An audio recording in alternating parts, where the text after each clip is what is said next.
I'd like for us to turn to Genesis 1 and work through this text in a fairly careful way, because for me, this foundational story in the Bible, the very first story in the Bible, is foundational for our understanding of stewardship.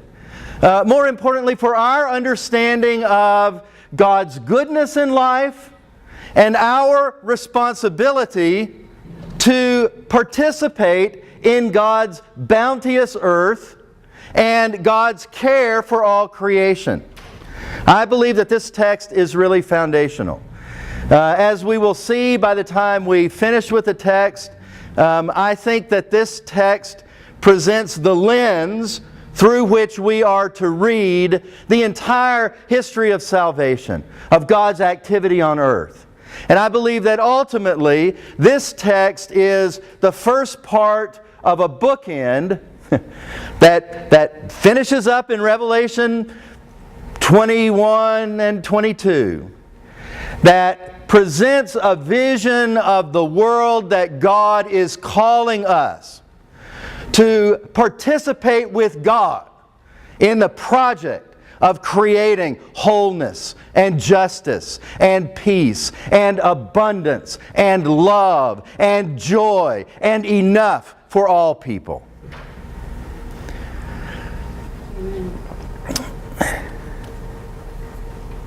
Brothers and sisters, this world is broken.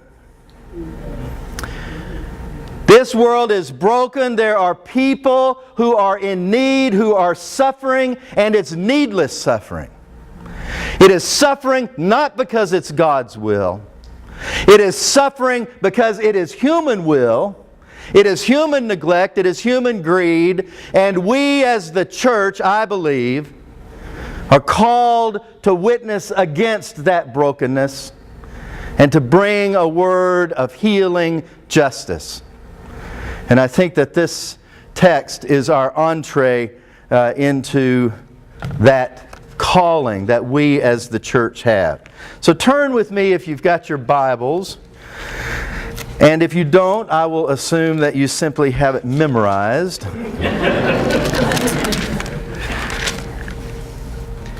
And in a moment, we're gonna divide up. Tell me, is there a box I need to kind of stay in? Okay. All right. I could put you in a box. You can put me in a box. That's true. In a little bit, we're gonna divide into our groups, and we're gonna talk about the text. And so you'll need to be sure that at least you have one person at your table who has a Bible. Does every table at least have one Bible? Okay. All right. And if you don't, we're going to have to migrate. Now, could somebody read for me the very first verse of Genesis 1? If you just read out loud, you need to have a kind of booming voice, I suppose, or at least a clear, loud voice. And read aloud that first verse, and I want everybody who's got a Bible to read along, and I want you to pay attention to whether your version agrees with the version that's read. So do I have a volunteer? Bruce. In the beginning, when God created the heavens and the earth. Okay, stop. In the beginning, when God created the heavens and the earth. Does everybody's translation agree with that? No. Okay, what does yours say? The universe. Oh, yours says what? The universe. Yeah, but read the whole thing. The whole verse. The whole first verse. In the beginning, when God created the universe. In the beginning, when God created the universe. That's interesting. Yes? The Message says, Okay. first this, God created the heavens and earth. God created the heavens and earth. Okay, very good. Another one? In the beginning, God created the heavens and the earth. In the beginning, God created the heavens and the earth. Okay, so we've got... Okay, Maureen? In the beginning, God created heaven and earth. In the beginning, God created heaven and earth. Okay, that's interesting, yeah. If I remember, I'll talk about that heaven and versus heavens in a second. Okay. Any other possibilities? Okay, so we've got in the beginning when God created the heavens and the earth. And we've got in the beginning God created the heavens and the earth. And we've got, what was the message? First this. First this. Oh, interesting. Then God created the heavens. God created the heavens and the earth. Okay. Does it make any difference to the way we read the text, whether we translate it, in the beginning God created the heavens and the earth, or in the beginning when God created the heavens and the earth? Does that make a difference? Let me translate it just a little bit differently. Does it make a difference if I say, in the beginning God created the heavens and the earth, or if I say, when God began creating the heavens and the earth? Makes a big difference.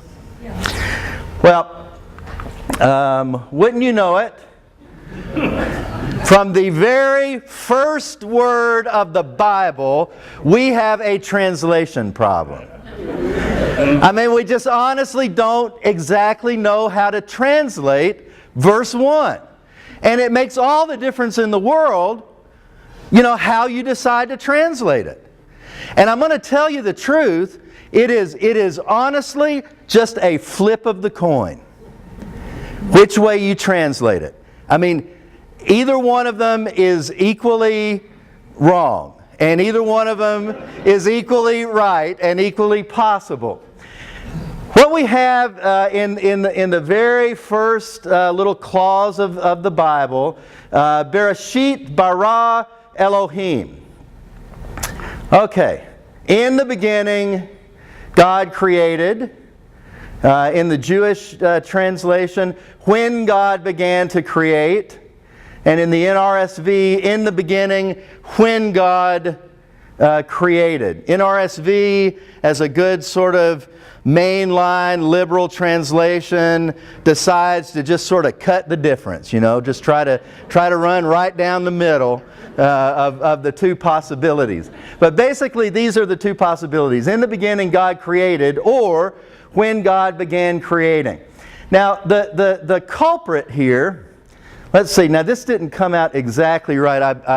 I emailed this to Bruce, and my little artwork kind of got shifted over a little bit at one critical point. Let's see if this, this thing right here. That should be right over those two little dots. You see those? See those there? Okay. That's the culprit there. That is the culprit in this whole thing. It's now you remember that the Hebrew Bible, when it originally was written only with consonants. Does everybody know that? So just consonants, not written with vowels, because everybody spoke it and they just knew what the vowels were. Now you can imagine that if you had a written language and you didn't speak it and you're trying to read it and you have no vowels, it's kind of a problem. The vowels are important. Like if I have the letters L and V, I mean, what could that be? It could be leave, it could be love, it could be live. You need to know how to pronounce it to know what the word means. And so there was this tradition of pronunciation of the consonants that were written in the Hebrew Bible. So when Genesis was first written, and we think probably in the 400s or 500s before Christ. Okay, so around 500 BCE, somewhere in that kind of neighborhood. When it was first written, it just had consonants. But there was a tradition of how you pronounce it, and finally, when Hebrew became a dead language, and it essentially was only preserved in scribal rabbinical circles, the way you pronounced it determined the interpretation of the text. And there was a group of scribes, a group of religious scholars in what would be modern-day Iraq. We call them the Masoretes. They came up, this is around late 800s, around 900 AD. Okay? So we're talking 1,400 years after the text of Genesis was actually written. The Masoretes come up with a vowel-pointing system that tells other people who don't, speak their version of the text, tells them what the text means, tells them how to pronounce it. And these, do I have a little? You don't. I don't. Okay. Sorry. That's what these little things are right here. These little dots. See, those are the vowel points. They tell you how to pronounce the consonants. Now, the problem is with this little vowel point, and if it hadn't shifted, it would be right around that little guy right there. That little vowel point makes no sense.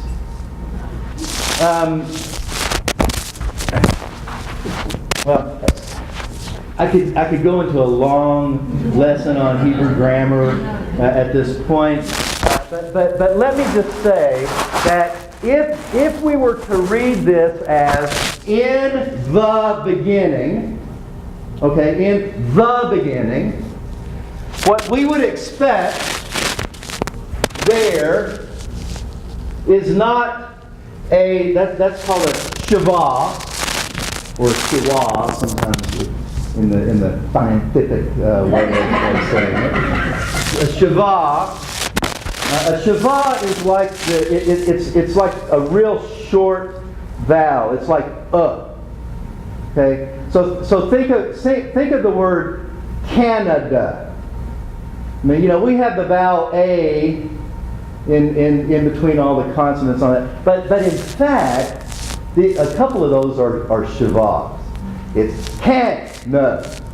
See that is the shavah sound. Now, what the Masoretes are doing with the vowel point is they are telling us what they heard when somebody would stand up and read the consonantal text. Okay? So what they're telling us is, what we hear is Bereshit. But if in fact this were in the beginning, we would expect to hear Bereshit. Okay? The difference between the and the is the difference between A and D. Okay? What this actually says is, in a beginning,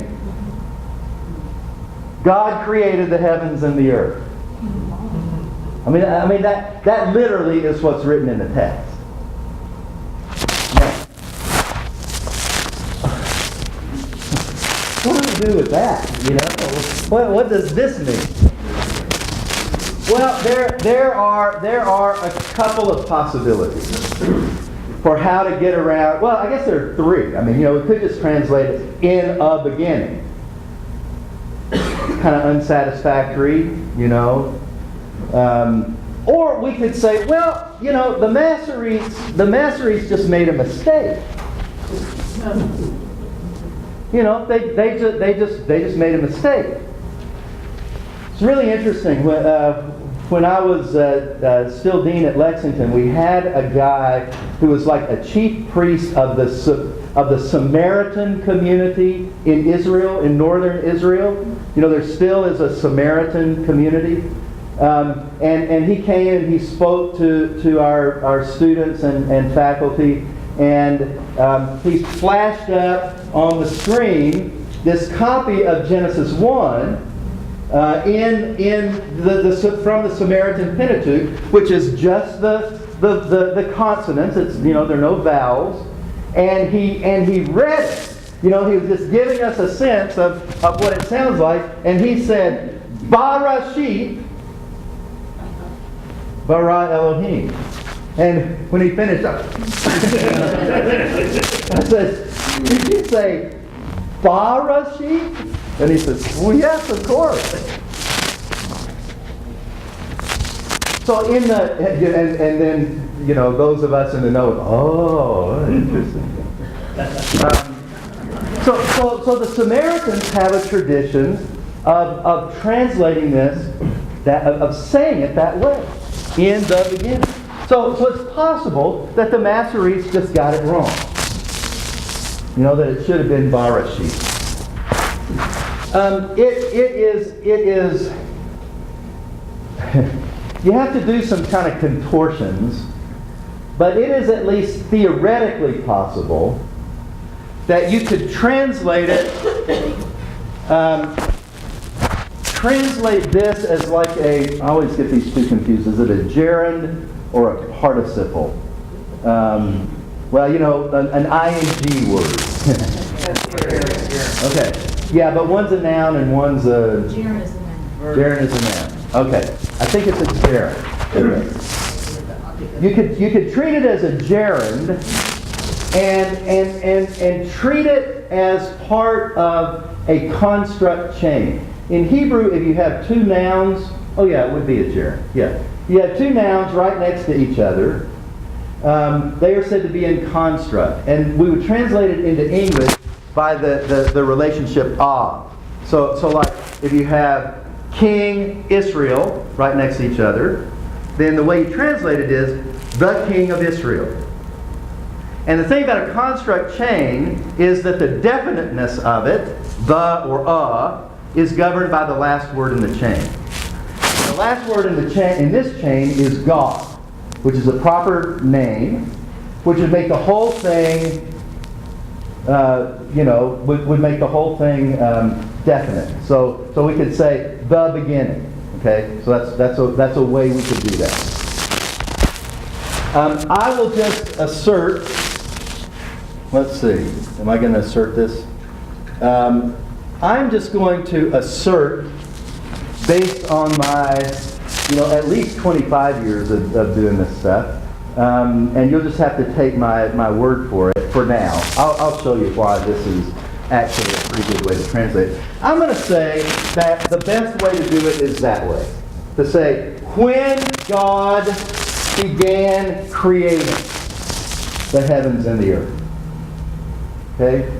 And what I'm going to ask us to do now is to break into our groups around tables and read through the first day of creation.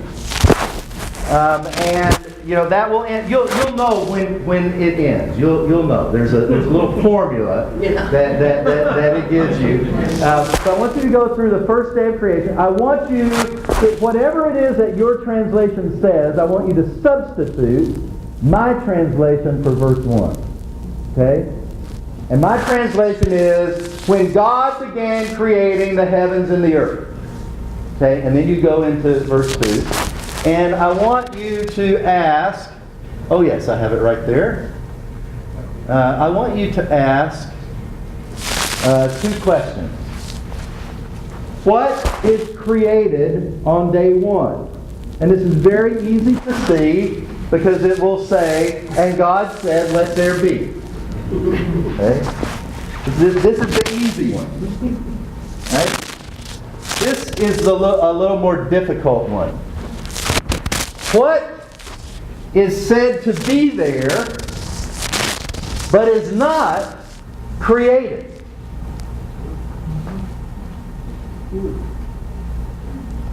So when God began creating the heavens and the earth, there was some stuff that God created, and there was some stuff that's just there. Okay?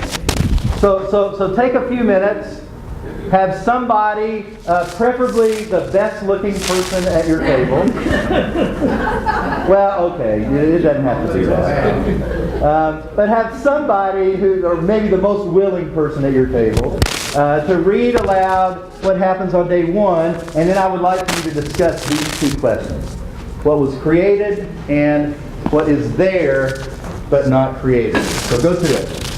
What did God create on day 1? Light. God created light. What was there but not created? Water. Darkness. Water. I mean, notice that light is created. Darkness is just there. I mean, it's just a feature of the universe when God began creating the heavens and the earth. Okay? Water. What else? The deeps is actually, we'll talk about this in a minute. God. God is there. Yes. Anything else? Timeless earth. What? Formless earth. Oh, yes. Yes. When God began creating the heavens and the earth, okay, so the earth was there. Except it was a formless void. Okay. It calls it soup of nothing. A soup of nothingness.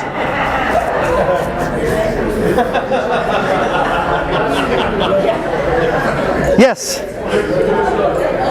There's a sort of external sense of goodness. God saw over as good. There certainly is a judgment from God that, what God has done this day and, in this, whatever it is that we've got, is good. Right.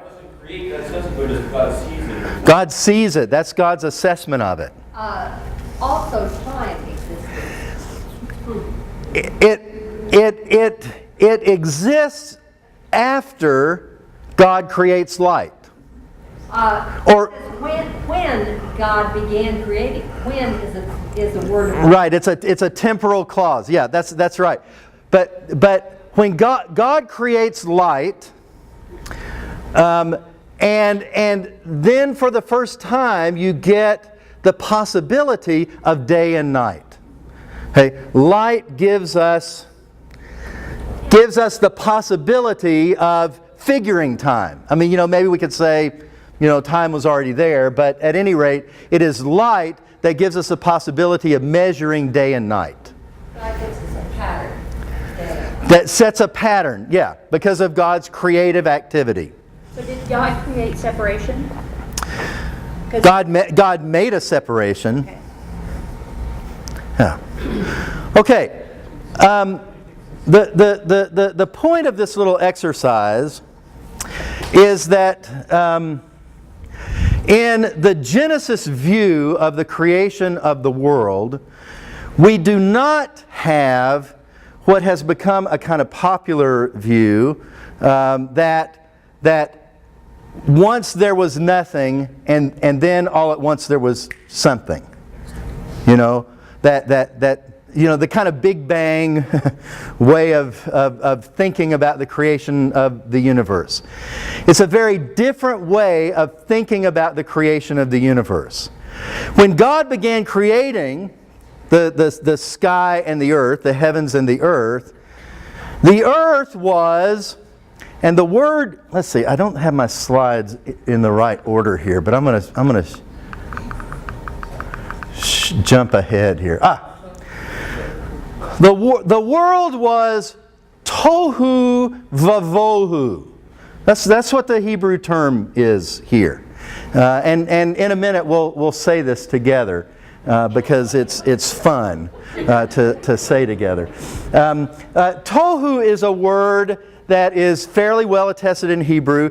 It basically means something that is wild or desolate. And let's see what I have. Yes, okay. I recently flew to California and unfortunately was stuck in a window seat. But this was God's blessing to me for being stuck in a window seat, as I got to see this as we were flying out across the mountains. This just perfectly illustrates the idea of tohu. Tohu. The folks who wrote Genesis 1 were an agrarian and small city culture. Okay? And for them, bringing order out of wildness is what brought life. Okay? You see here, you see these little geometrical shapes down here? What is this? Yeah, this is irrigation. This. You can tell that humans have claimed this land. Okay? They have brought order, see, out of chaos.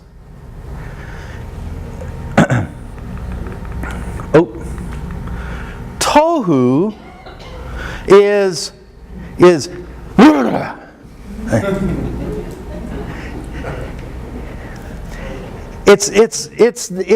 like tohu. Here's what tohu is like. We used to live up at the tip of Lake Michigan in northwest Indiana, and we would get just heavy lake effect snow. And so, any of you ever been in a whiteout? Yeah. I went out one night. Blizzard was coming up. I decided, well, we need some ice cream, and so I went out from our little town in Boone Grove over to the little town where there was a grocery store. I was going to get some ice cream and some videos, because we had little kids and we were going to be snowed in for several days. And I got out, and all at once I got in a whiteout. I could see nothing. I could not see the front of my hood. I could not see the road. I opened my door, and I'm kind of driving along trying to follow, the rut in the road until I realized, well, that's like my front tire.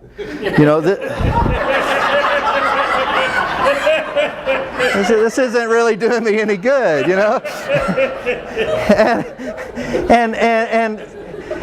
And finally, I caught a little glimpse of this dark black line, kind of up in the air above me on the side, and I realized that's like a phone line or an electrical line or something. And so I just started following that line, hoping that this would keep me on the road, until finally I was able to get back into civilization and make it home.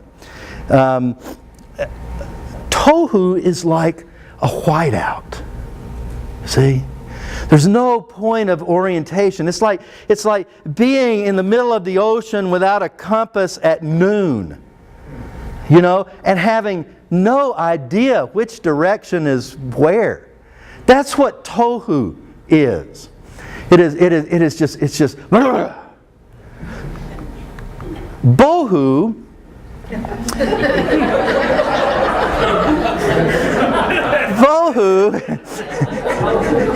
is a word that appears only 3 times in the Hebrew Bible, and it always appears with tohu. So it's tohu va just means and, tohu vavohu. Okay? It's tohu squared. It's like really chaotic. Okay? So when God began creating the sky and the earth, the world was tohu vavohu. Cosmic soup, somebody said in the back. I'd like for us to practice this. So on the count of 3, I want us all to yell out tohu vavohu. Okay? It's not tofu. It's tohu vavohu. Okay? 1, 2, 3. Tohu vavohu. One more time. 1, 2, 3. Tohu vavohu. We're Trinitarians. Let's do it a third time. 1, 2, 3.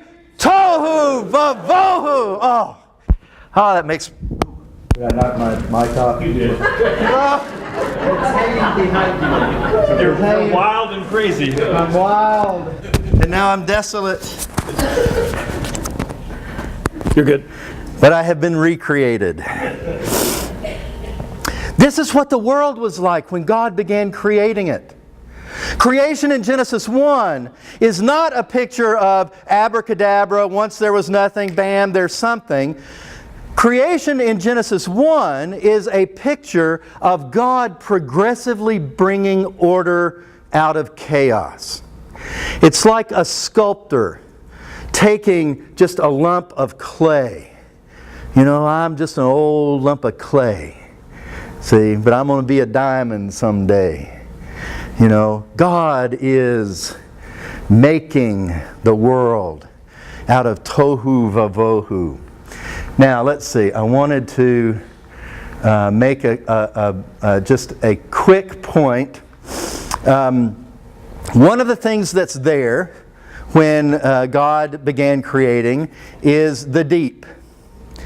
The Hebrew word here is tahom, and the plural is tahamot, which you also sometimes see in Hebrew. The deeps. This is actually a pretty transparent reference to the dominant imperial creation myth. The authors of Genesis 1, 1030, right? The authors of Genesis 1 were people who had been carried in, they probably had not been, but their parents and grandparents had been carried into Babylonian exile. Okay? Nebuchadnezzar, king of Babylon, destroyed Jerusalem in 586, exiled a bunch of the leaders of Jerusalem into Babylonia, where they lived in exile for decades. Finally, the Persians defeated the Babylonians, and the Persians said, you can go back to Jerusalem, you Jewish exiles, and you can rebuild your temple, and we're going to give you government stimulus money to do this with. So we're going to rescue your economy, provide jobs, and you can rebuild your temple. So they went back and they rebuilt their temple, and the folks who wrote Genesis 1 were the folks who were administering the temple. They were the priests in the rebuilt Jerusalem temple. These were people who knew what it was to live under foreign imperial domination. And they knew the empire's story of creation. And what they're doing in Genesis 1 is they are very cleverly taking from that imperial creation myth, and they are rewriting their own story from below. The thing about a creation story is that it actually, the actual function of a creation story is to justify the power of the people who are telling the story. Okay? That's the function of the Babylonian creation story. It's called the Enuma Elish, which just comes from the first words of this long epic. It means when upon high. It's the way the story starts out. The Enuma Elish, I'm going to tell this story in just a bit. The text that I'm speaking from is a series of tablets found in the 800s to 500s BCE, but actually it's probably a much older story. Probably recited at the New Year's festival in April on the 4th day of the feast. The cast of characters. We have Apsu, who's the god of fresh water, and Tiamat. Okay, remember Tahom, Tahomot. You know, this is Genesis 1 is just a direct reference to Tiamat. Tiamat is the goddess of the sea, so the goddess of salt water. Apsu and Tiamat get together and mix, and they create all the other gods. One of the other gods is a guy named Mumu, who is Apsu's drinking buddy. One of their children is Ea, the god of wisdom, and his wife, Damkina. Well, here's the way the story goes. The gods were were noisy. They were always making noise. So that Tiamat could never get any sleep. And she was really grouchy. I mean, you know, because when mama ain't happy, nobody's happy, okay? So Apsu and Mumu get together and they decide, well, what we got to do is we got to kill the kids. So Tiamat will get some sleep, and Apsu will get some sleep, and, you know, we'll all be happy. But Ea finds out about it and takes preemptive action, and he kills Apsu and splits him in two and builds a castle, builds a palace out of his body, and builds it on top of Mumu. You know, puts Mumu down as the foundation, and then builds this palace inside Apsu, which he names Apsu. So Tiamat is not happy about this. She thinks this was not a good thing, and she begins to rage. She begins to decide, well, maybe it was a good idea to kill the kids, and she's raging like crazy. Now, what mental picture do you have in mind? Any of you from New Orleans? Yeah. I mean, you know, Tiamat raging is like Hurricane Katrina. See? She's just out of control. Total chaos. The gods are cowering over in one corner of the universe. Now, Ea and Damkina have a son named Marduk, who is the god of storms and fertility. He is called the rider on the clouds. His symbol is a bow and an arrow, you know, rainbow, and the thunderbolt, the lightning bolt. Marduk sees an opportunity to make a political move. So Marduk sends out invitations for a barbecue over at his place. And all the gods come to the barbecue, and he has big kegs of beer. And once all the gods have had several rounds of beer and are fairly well soused, Marduk says, I'll take care of the Tiamat problem for you, but you just got to make me king of the gods. And they said, hey, sure, sounds great. Go for it. So Marduk goes into battle against Tiamat and her new boyfriend, Kingu, who's the general of her forces. And she creates serpents and dragons and sends them against Marduk, and Marduk defeats them. And then she opens up her wide gaping mouth and is about to swallow Marduk. And Marduk, of course being the god of storms, has control of the four winds. He blows the four winds down her open mouth and takes one of his lightning bolts and shoots her and kills her. This is a very powerful, enduring myth. Anybody seen the movie Jaws? Remember at the end of the movie, you're threatened by this primordial sea monster. You know, tourist season is threatened by this, and Roy Scheider and Richard Dreyfuss, they go out on this boat, and the killer shark attacks the boat, and the boat is sinking, and they're sliding down into its wide open gaping mouth, and Roy Scheider, like a modern day Marduk, shoves. Do you remember how this works? Shoves, I thought it was an oxygen tank, but anyhow, yes, something like that. Some kind of tank full of gas down into its wide, and then, you know, shoots it with a gun, you know, which would be, and then it blows up. Chaos is defeated, order is restored, tourist season is saved. Okay? I mean, that's just the Enuma Elish creation myth. Marduk defeats Tiamat, cuts her in two. Part of her corpse he creates the sky out of, which they understood to be a solid dome. And part of her corpse he creates the earth out of.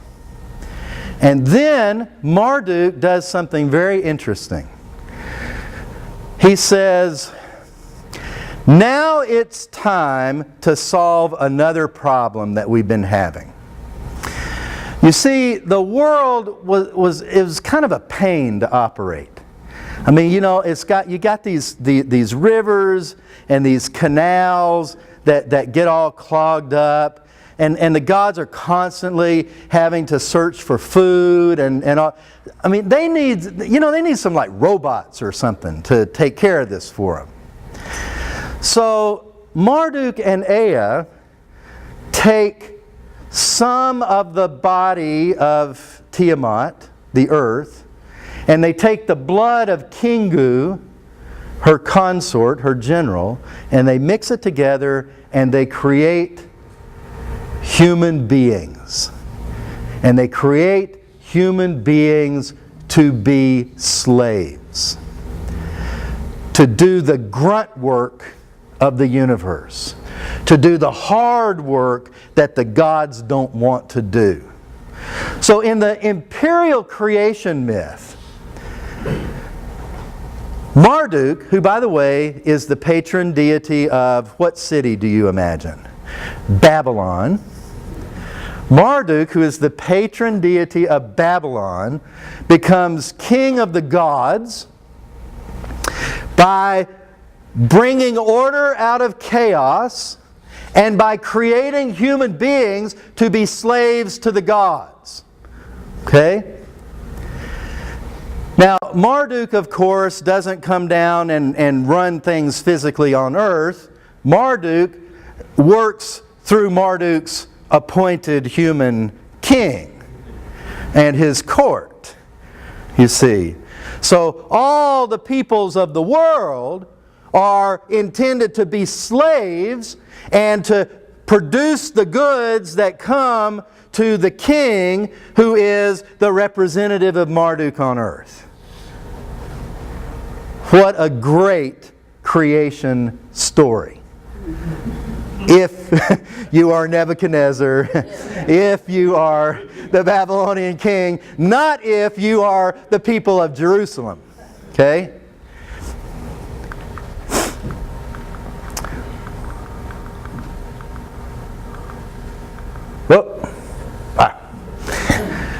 When God began creating, now this is the creation story from below. This is the creation story that the slaves tell. Okay? This is the folks at the bottom of empire. This is their story. When God began creating the sky and the earth was tohu vavohu, and God said, "Let there be light." And there was light. And God saw that the light was good. And there was evening and morning, day one. On day two, again, my little thing is out of place here, but that's okay. At the beginning, or on day two, God says, "Let there be a," let's see, your translations may say a firmament. Some may say a dome. A vault. An expanse. A dome. The word here in Hebrew is rakia, which is an onomatopoeic word. It's a word meant to sound like, it's a word that describes a sound that people hear. So like buzz, Rakia is what they heard when they heard a smith hammering on a metal. It's raka, raka, raka, raka, raka. See? So like a coppersmith or a goldsmith. They understood the sky to be a solid dome. All right? So I usually translate rakia as a hammered out surface. God said, let there be a hammered out surface to separate the waters above the hammered out surface from the waters beneath the hammered out surface. And God called the hammered out surface sky, fortunately for us, or heavens. By the way, heavens is in Hebrew, it's a dual. It's not a plural. Hebrew has a dual. So like you have two hands. All the hands in this room would be plural, but but my hands are dual, okay? And there's a different form in Hebrew. The form in Hebrew here is shemayim, and the ayim is a dual. So there are two heavens, two skies. Okay? When God began creating the heavens, that is the two heavens, and what are the two heavens? It's real logical if you think about it. Daytime sky and nighttime sky. Okay? So God called the hammered out surface heavens. And then on day 3, God creates the earth. Again, notice the picture here that we have, exactly the same picture that we had in the Enuma Elish of Tiamat, Tahom, the waters, the body becoming the sky and the earth. On day 4, God creates the lights and inserts them into the dome of the sky, the hammered out surface. They're not above the sky, they're not below the sky, they are inset into the sky. Notice this is a very different view of creation than we have today. I mean, how would you do the Apollo moonshot? In this one, Houston, we have a problem,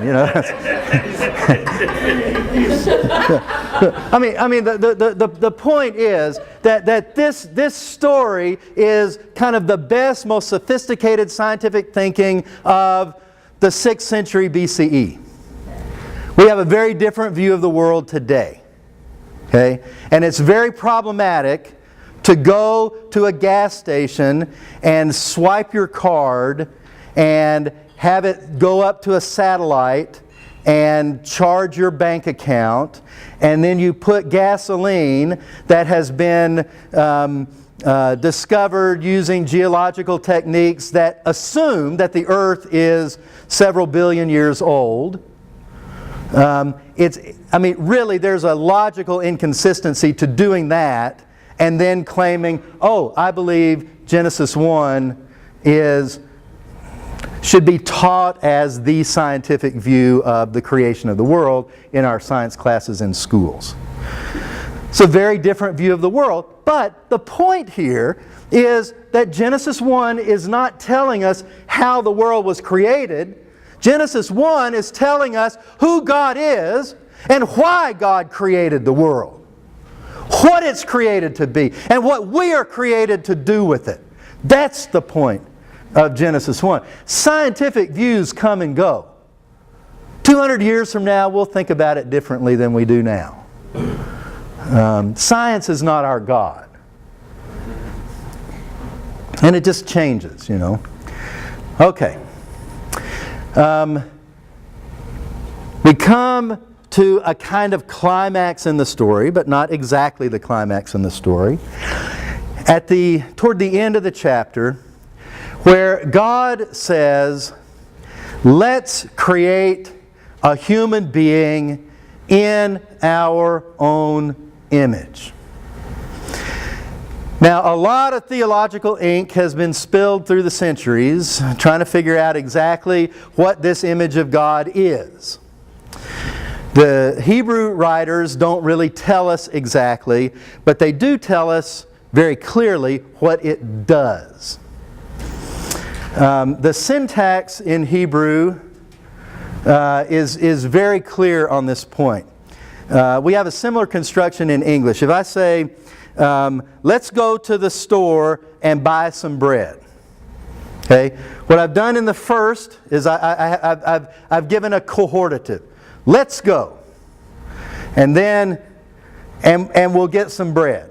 Okay? So I have a cohortative followed by an imperfect. That's the syntax in Hebrew. Here we've got a cohortative followed by an imperfect. Now in that English example, if I say let's go to the grocery store and buy some bread, it is understood that there is purpose that is being expressed. Let's go to the grocery store so we can buy some bread. The exact same thing is going on here in the syntax in Genesis 1:26. God said, let's create a human being in our own image so they can rule in the earth. Okay. Why are we created as human beings? We are created to have power in the world. We are created to govern in the world. What did the Imperial creation story tell us?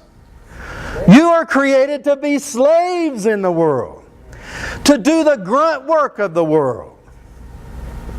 You see how different a creation story from underneath looks than it looks from on top? We are created in the image of God so we can rule like God rules in the cosmos.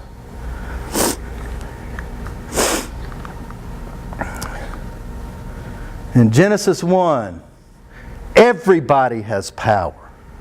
It is not God's will that some people have power and other people have nothing.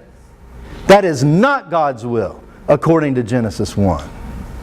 We are created to be empowered in the earth.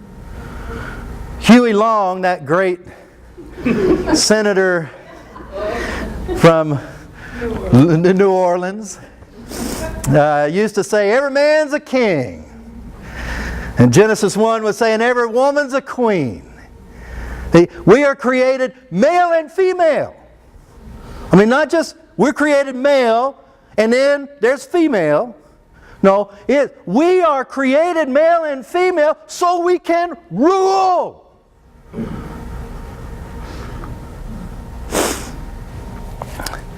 The word that is used throughout this story to describe creation is a word that underlines this point about ruling in the earth, about being empowered. The word is the word bara. It's translated to create. And let's see what I have on. Oh yes. There's another word here, and again my little things are off a little bit, but another word here, asa, which means to make, that also appears in Genesis 1. They just kind of appear interchangeably.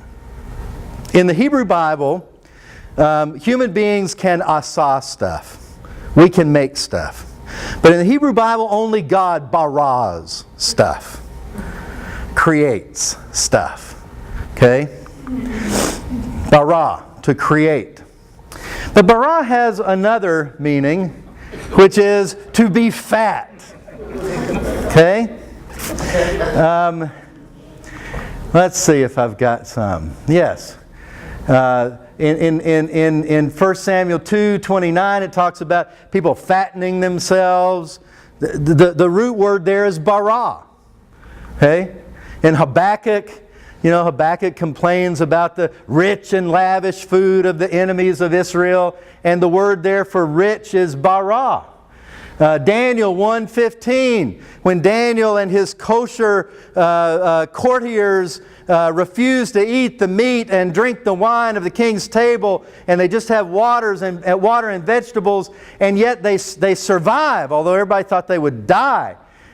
They come back and not only have they survived, but they are bara, they're fat. Remember Pharaoh's famous dream in Genesis 41? You got the 7 fat cows that come up out of the Nile, followed by 7 puny ones. What does that symbolize? 7 years of bounty. You see, in the Hebrew world, to be fat was a good thing. Unlike this sick culture in which you and I live. Let's get back to the Bible, I say. Amen? Amen. In the Hebrew Bible, fatness connotes health and prosperity and wealth and goodness. In Genesis 1, you cannot talk about creation without automatically thinking about prosperity and health and fatness and abundance.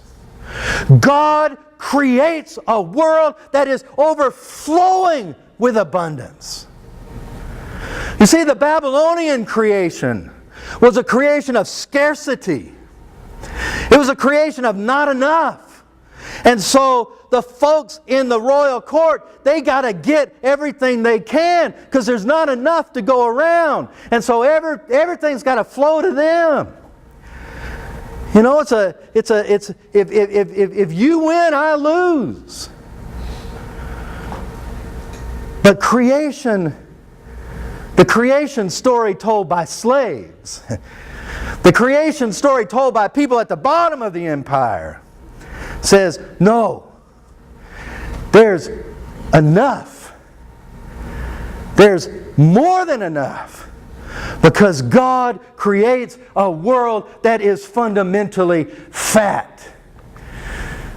Now this is underlined in this story throughout by this little litany we identified earlier.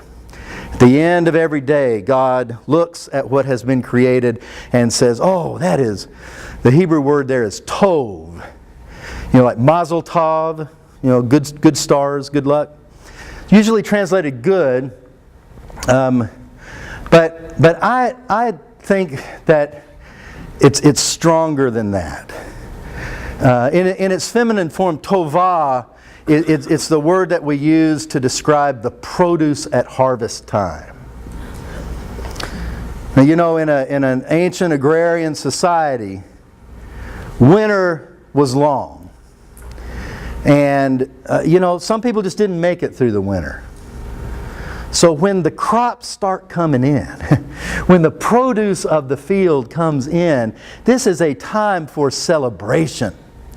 You know, virtually every Jewish festival is around a harvest time. Okay? Harvest is a sacred time, and it is a time of great joy and delight. So I usually translate tov, you know, God saw this as delightful. And it just, the litany runs through the story. God said, it's delightful, delightful, delightful, until finally human beings are created, male and female, in the image of God so they can rule in the earth. And God says, not that it is delightful, but that it is, oh, let's see, tov ma'od, especially delightful. Really wow, God says of the universe. Now, if you look carefully at the structure of Genesis 1, you'll see a kind of parallelism that develops. On day 1, God creates light. On day 4, God creates the lights. Okay? On day 2, God separates waters. On day 5, God separates waters by the sky. God creates sky creatures and water creatures. On day 3, God creates land and calls forth vegetation. On day 6, God creates land creatures and gives them vegetation for food. That's an interesting thing too. So there's a kind of parallelism. But the one thing that doesn't fit the parallelism is the seventh day. And this is a particular literary technique in Hebrew. You develop a parallelism, and then the thing that doesn't fit the parallelism, that sticks out like the sore thumb, that's the point of the story. Okay? That's the neon sign of the story. Day 7 is what creation is pointing toward. In the Imperial story, why are human beings created? Grunt work, servitude, bondage. In Genesis 1, human beings are created to be kings and queens in the earth, and therefore to enjoy leisure, the fruits of their labor. The world of the Imperial creation myth is a world of scarcity and inequality. And that is the divine order put into place by the gods. And if you try to violate it or question it in any way, you are not only a rebel, you're a blasphemer against God. I mean, people who do stuff like that, later in the Roman Empire, they have a special punishment for people, you know, who preach stuff like this. It's called crucifixion. Hey. Human beings are created for Sabbath. In the world of the empire, there's not enough to go around. In the world of Genesis 1, we get 7 days of wealth for 6 days of work. And in the surplus is the gracious mercy of God. God creates a fat world, overflowing with abundance. We get more out of life than we put into it. Now, you know, you might think that people would welcome a mandated day of rest, but the truth of the matter is, Sabbath requires a leap of faith. Hey, I mean, it kind of screws up your life, really. You know, you have to kind of plan for Sabbath. I don't know about you, but you know, I'm always trying to fit 8 days of work into a 7-day week. You know, but Sabbath says no. You don't have to. You can let go. Honestly, the world will operate for an entire 24 hours without you firmly in control of it. Am I out of time now? Yeah. Okay. Just one final thought. There's this kind of complex language in here.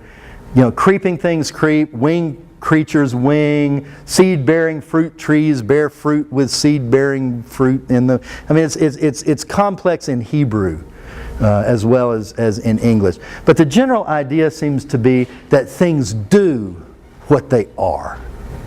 Okay? Your actions flow from your nature.